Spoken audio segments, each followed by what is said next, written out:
E Leandro, então a gente tem um cenário onde, né, nesses 3 fases pós-Covid, né, a gente teve estímulos fiscais e monetários bastante fortes, como Elisa citou, estrangulamento de oferta, como Elisa citou, e choque de commodities, né? Vamos lá.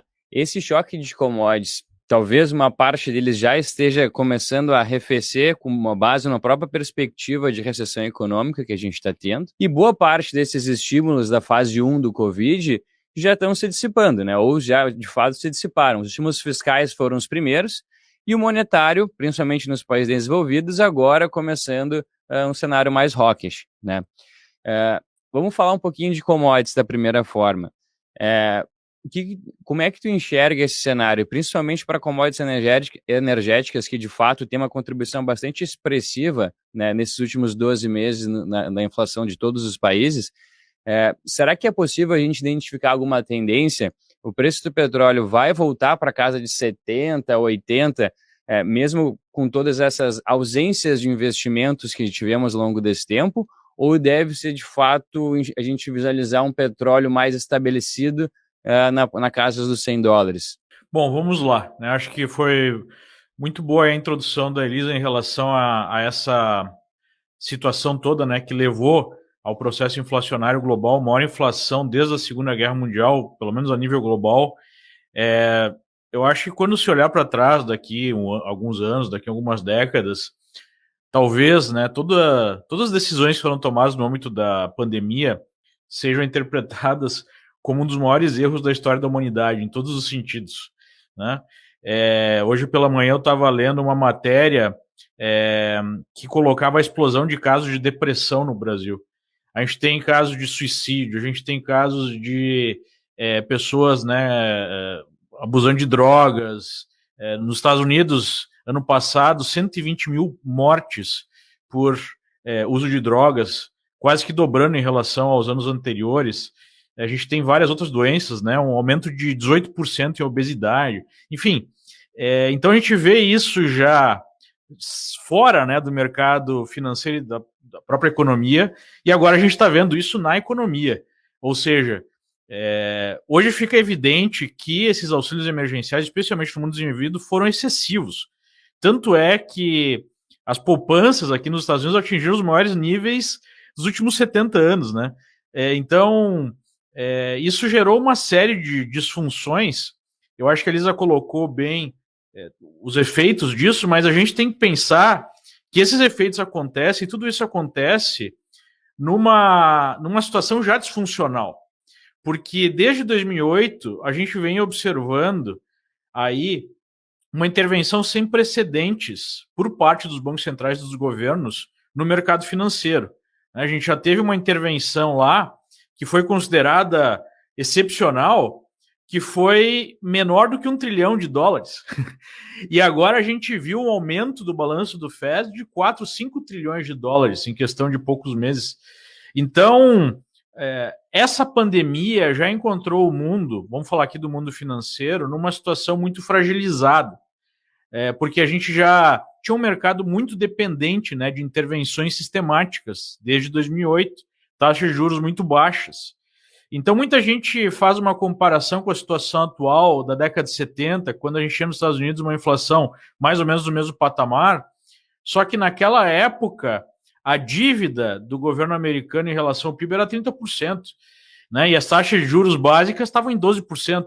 Hoje a gente tem uma dívida em 138% do PIB e a gente tem taxas de juros que agora né, estão chegando perto de 2%. Então, o cobertor é mais curto, você não tem como aumentar muito as taxas de juros sem produzir um problema aí com né, vários agentes estão endividados, começando pelo próprio governo. Então, esse é o problema número 1. Em relação à pergunta das commodities, eu acho que as commodities dependem muito de algo que tem sido pouco comentado, que é a China. É muito difícil falar em China porque os dados eles são obscuros, né? O regime chinês é uma ditadura, então a gente não sabe direito o que é dado real, o que é dado maquiado, mas é certo que nós estamos passando por um grave problema na China. Está tendo um movimento agora na China de pessoas que compraram imóveis na planta e que estão deixando de pagar esses financiamentos porque as obras estão atrasadas ou não estão sendo entregues. E mesmo, né, na ditadura chinesa, que censura bastante as redes sociais, eles não estão conseguindo bloquear essas mensagens. E tem uma onda, né, de pessoas deixando de pagar, alimentando um problema que já vem de algum tempo, que é a bolha imobiliária. Por que a bolha imobiliária chinesa é importante? Porque um dos principais itens da pauta de exportação brasileira é o minério de ferro, né? A Vale. Então, a gente está vendo o minério de ferro sofrendo, a Vale sofrendo, e também a China desaquecendo, que é uma possibilidade real, desaquecendo mais do que se imagina, na minha opinião. Nós poderíamos ter uma diminuição no preço de quase todas as commodities, incluindo aí o petróleo, já que a China é um dos grandes consumidores aí de petróleo e derivados no mundo, né? E a China é menos afetada pela questão da guerra porque ela compra diretamente da Rússia já com desconto, inclusive. Coisa que, inclusive, o Brasil pode passar a fazer, né? O presidente Bolsonaro anunciou na semana passada que quer comprar diesel diretamente da Rússia.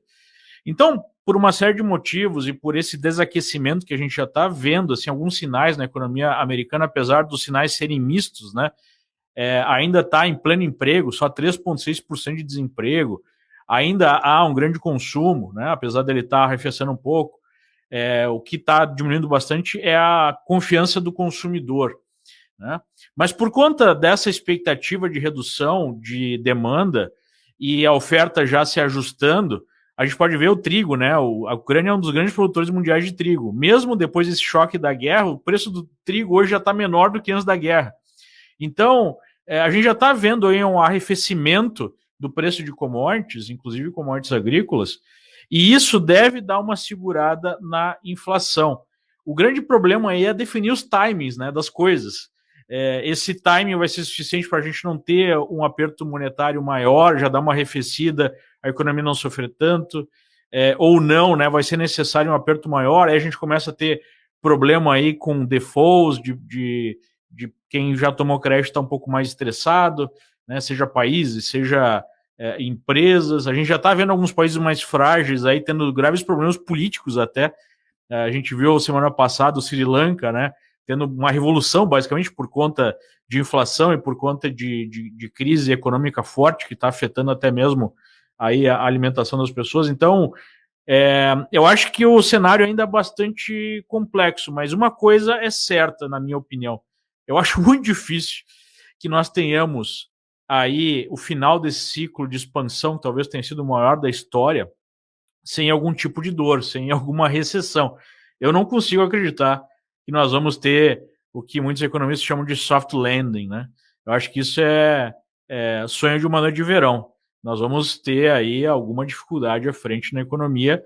Não sei qual, né, o nível de dificuldade, qual o nível de recessão, mas alguma dor vai ter que ter depois desses excessos todos aí que nós observamos nos últimos anos, né? Essa é a minha percepção.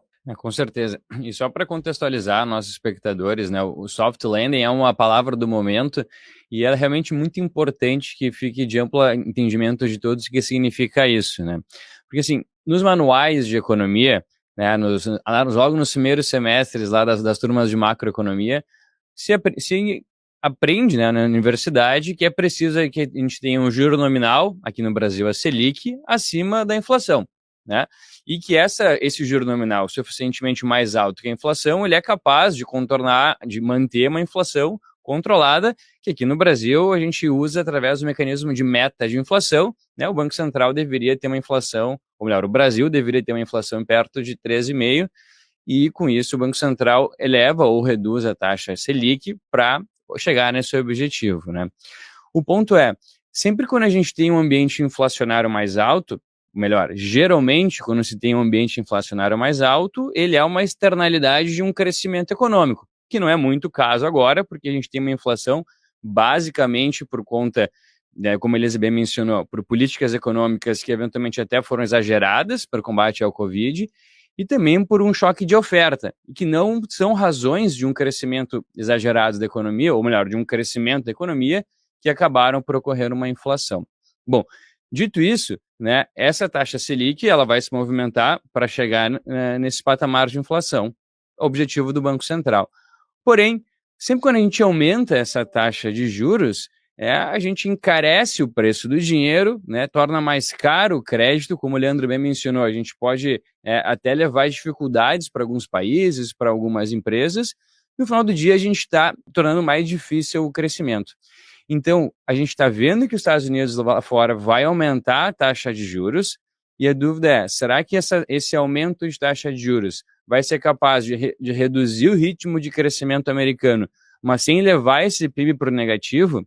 Isso, de fato, não, olhando para a história, não foi muito comum, né? Na ampla maioria das vezes, toda vez que a gente elevou a taxa de juros, ou que a gente chama também no jargão do mercado, dos economistas, tem um movimento mais hawkish de aumento de taxa de juros, a gente, de fato, leva a economia para um grau de decrescimento de PIB, né? Ou melhor, não sendo capaz, então, de fazer soft landing, né? Que é esse pouso suave da economia.